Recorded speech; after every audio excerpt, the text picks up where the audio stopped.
Hey guys, it's Alyssa with WTI, and sometimes we are not the only thing that needs to be freshened up in the bathroom. That's why I love this linen spray. It's really great to use on those fabrics that you're not washing very often, like your shower curtain and bath mats. And it has such a nice, beautiful, soft lavender smell. I always pay attention to the spray nozzle because sometimes they're not really well made and they go out on you before the spray's done. But this one is a really nice quality pump, and I like that it has a lock mechanism on it. So if you have small children that you're worried about getting into things, you can lock it and they won't be able to pump it. The bottle is also so beautiful, so you're gonna wanna put it on display.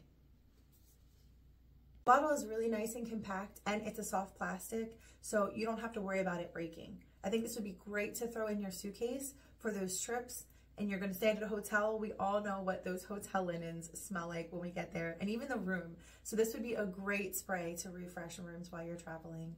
So if you need a linen spray that has a nice, light, clean scent, I think you're gonna love this. I really do, and that's my point of view.